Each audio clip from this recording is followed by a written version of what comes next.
All right, WrestleMania 23 is one that at first I really didn't like. I heavily disliked it.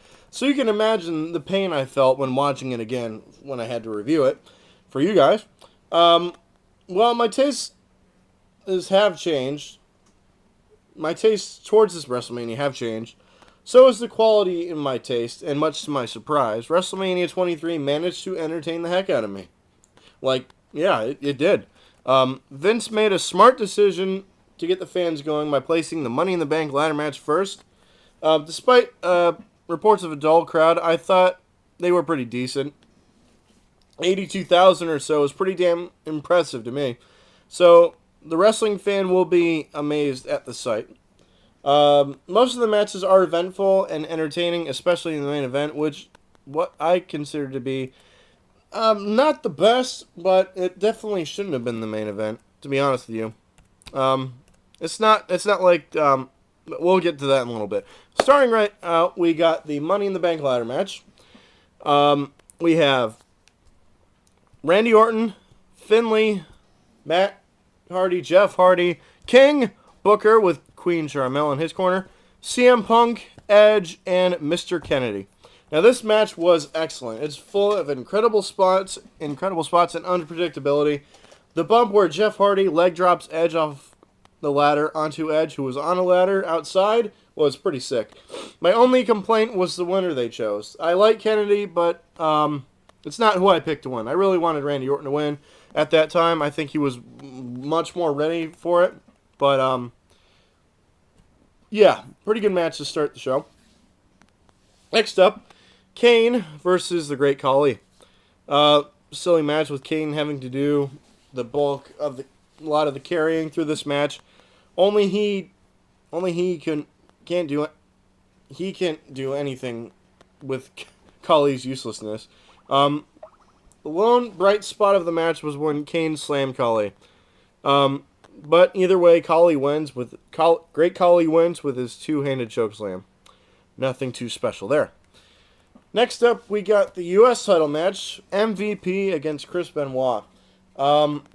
Pretty big pop for Chris Benoit and a lot of Let's Go Benoit chants. This is a pure wrestling match.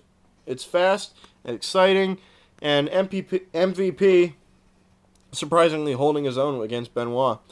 You won't see much finer wrestling than it is. Benoit wins with the flying headbutt and retains his U.S. title. Now we get to the match that I believe should have been the main event. The World Heavyweight Championship match. Batista defending his title against The Undertaker. The Undertaker definitely got the biggest pop of the night.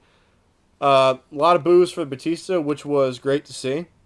Yeah, great to see because I'm not a big fan of Batista. Weird seeing this match so soon. I dreaded this match going into it because I'm not that big of a Batista fan. I find him to be highly below average.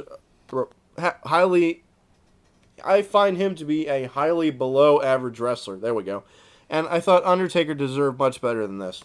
But to my shock and surprise, this match ended up being the best match of the night.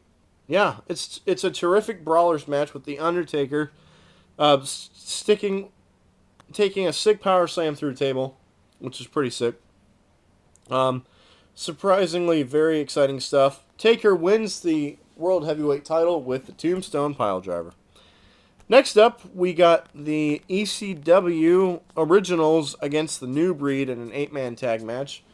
The ECW Originals were RVD, Sandman, Tommy Dreamer, and Sabu, I believe. Yeah, I think it was those four. And the New Breed consisted of Marcus Corvan, a.k.a. Monty Brown, the alpha male in TNA, Matt Stryker, Kevin Thorne, and Elijah Burke. There we go. The crowd was noticeably dead for this one, but despite all that, it managed to be fairly entertaining for the time it got. I couldn't care less about who won, but I didn't mind it either. ECW wins. The ECW Originals win with the 5-star frog splash from Rob Van Dam. Now we get to the hair versus hair match. Donald Trump and Vince McMahon, but they're not facing each other. No, no, no. Bobby Lashley was the chosen representative for Donald Trump, and the Samoan Bulldozer Umaga was the chosen representative for Vince McMahon. And Stone Cold Steve Austin was the special guest referee. A lot of boos for Bobby Lashley. I'm not sure why. He's a pretty solid wrestler. Speaking of pretty solid, there was a pretty solid ovation for Stone Cold Steve Austin. Wrestling-wise, this match is not very good at all, but the undeniable entertaining theatrics make it fun to watch in the end. Seeing Austin fight a little bit was really cool. Bobby Lashley wins with a spear, and Vince McMahon gets his head shaved bald in the process. And Donald shockingly gets a stunner for his troubles, which is hilarious. And Donald Trump actually hits Vince McMahon a few times, which is actually hilarious. Now we get to the Lumberjills women's title match. Oh boy.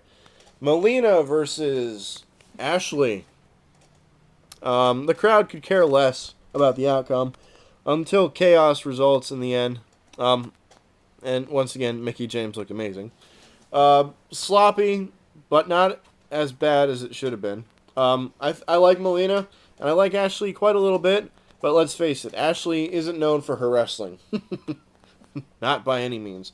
Both women looked hot, but Melina wins with a sunset flip and a bridge. Now we get to the main event. WWE Championship, John Cena defending against the Heartbreak Kid, Shawn Michaels.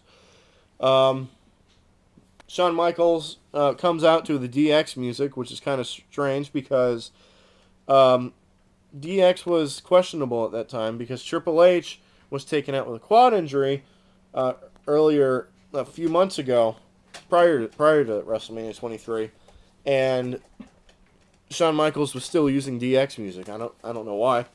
Then Cena comes out with a Shelby GT because they were in Detroit. So he comes out with a Shelby GT. And the crowd is firmly behind Shawn Michaels.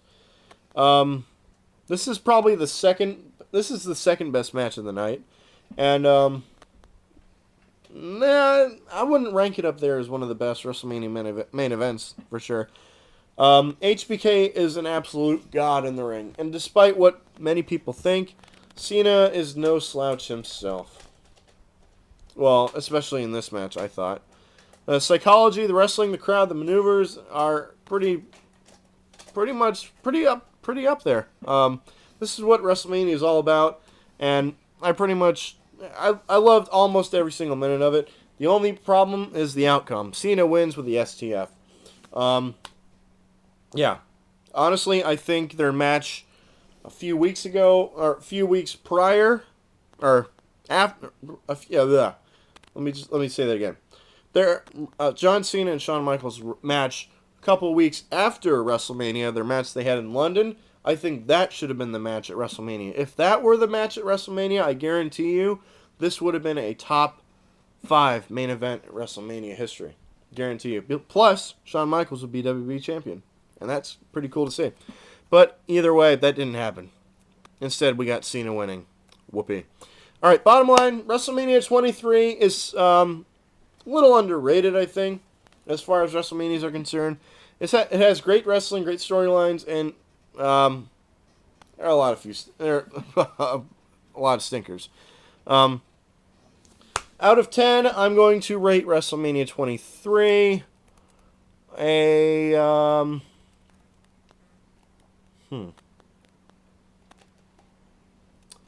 I'm going to go with a